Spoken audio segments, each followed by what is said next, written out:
Well, they tried at least. I mean, they at least cut it back down to what was it, to 3 points.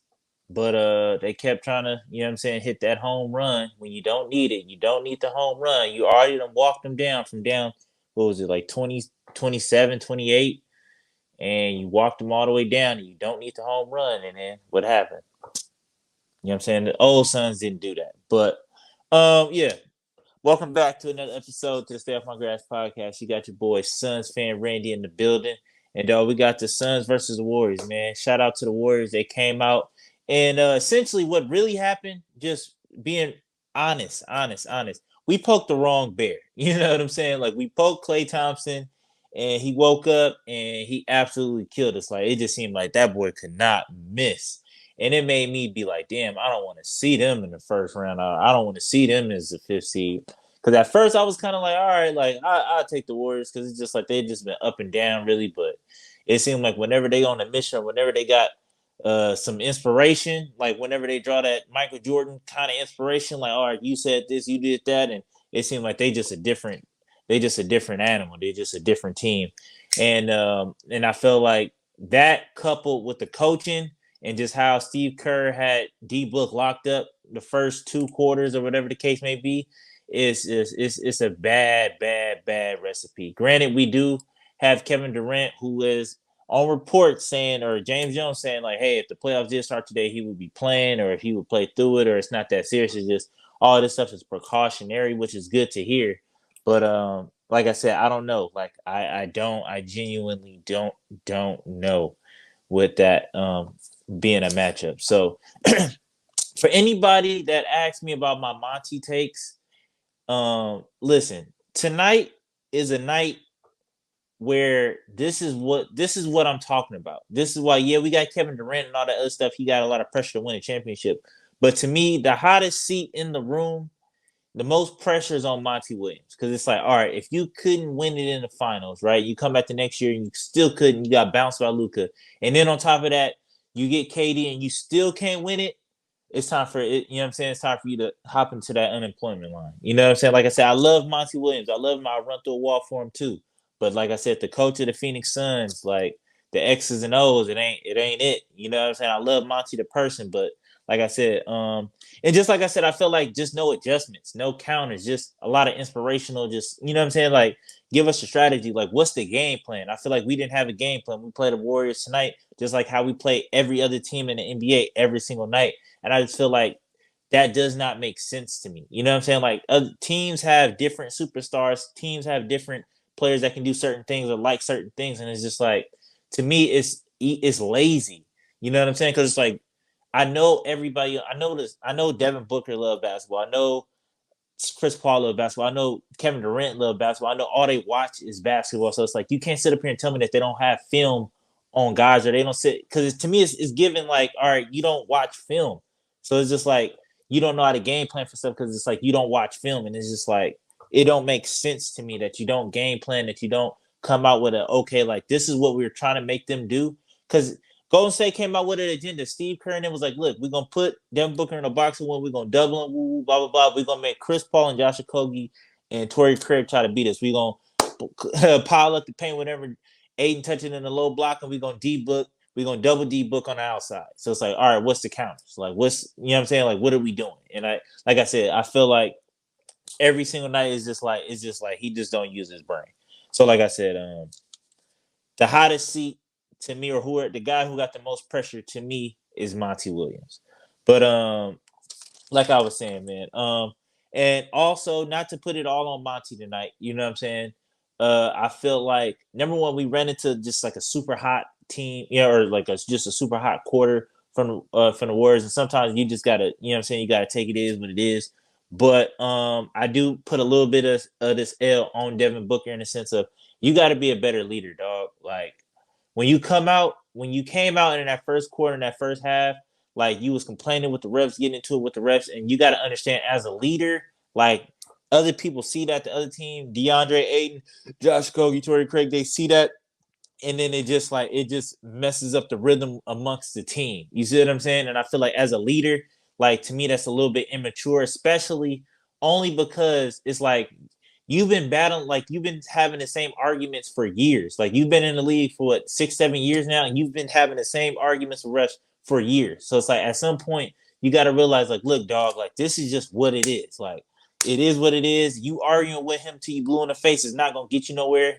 You trying to go back and forth and messing up the whole flow of the offense is not gonna get us nowhere. So it's just like, listen, man, just play like there is no ref. Play like, you know what I'm saying, like it's outside ball for real, for real.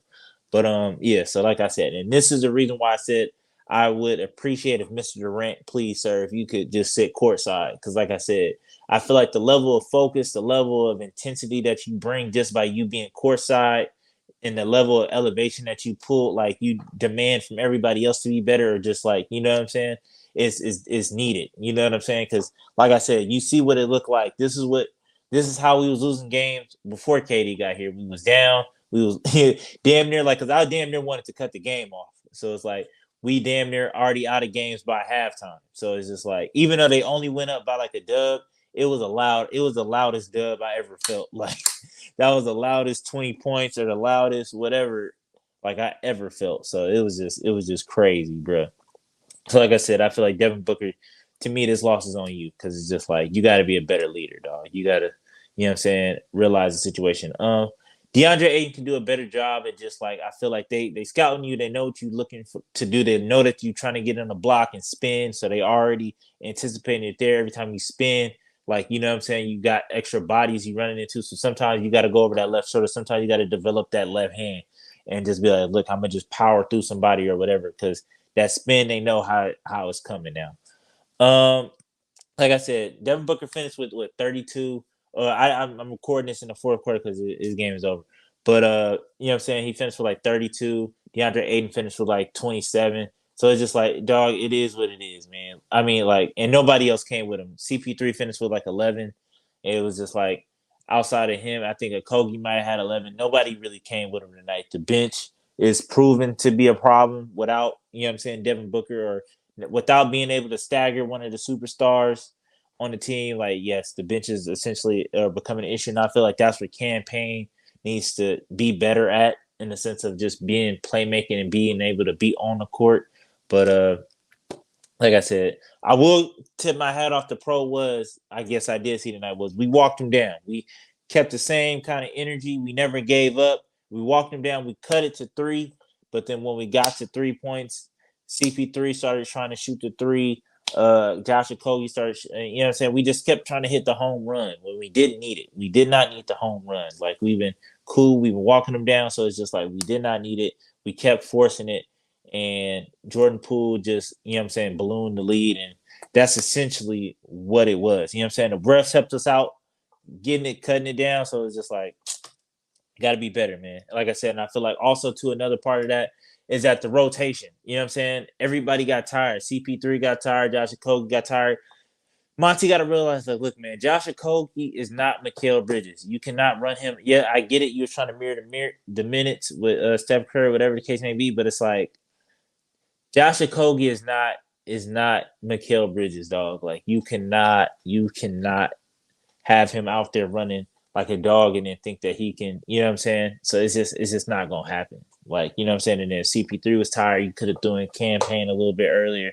And for whatever reason, I don't know why you didn't throw in Jock Landale. You know what I'm saying? Because I feel like Busy kind of helped fumble that lead, or like that momentum, because he kept dropping passes. We couldn't get it to him in the post. And I feel like Jock Landale is a guy that can finish that. So I don't know what he did. I don't know if he's hurt. I don't know what he did in practice to get on your bad side or whatever, but I feel like this would have been a perfect situation for Jock Landale, especially how he can get that deep post position. But and then on top of that, I just feel like it just for whatever reason, this game, like, we just didn't shoot no threes. So it's just like, it's so crazy because it's like the last few games we've been shooting like damn near 30, 40 threes, and then tonight we shoot like 20, and it's just like, what is going on? Like, everybody was allergic to the 3-point line tonight. Like, I didn't look at Torrey Craig pass up at least 5 threes, and it's just like, yeah, man. So I guess tomorrow, I feel like tomorrow they better win just to make me feel better. But the next 3 after that are must wins for me. You know what I'm saying? Like LA, OKC, and then the Magic. Those are must wins. If we lose tomorrow, like, I'm not really tripping. We got a little 3-game cushion. But yeah, man, it's just like I said, we ran into a hot or a pissed off Klay Thompson, and we had a bad coach, and like I said, we had a little bit of bad leadership tonight. But like I said, you take some, you win some, you lose some. Shout out to the Warriors, man. Shout out to Klay Thompson because, like I said, he just been wishy washy all season. But like I said, I feel like whenever they got something or a target or whatever in mind, they go get it. So, and that I can respect. I can respect that. You know what I'm saying? But till next time, man. Peace.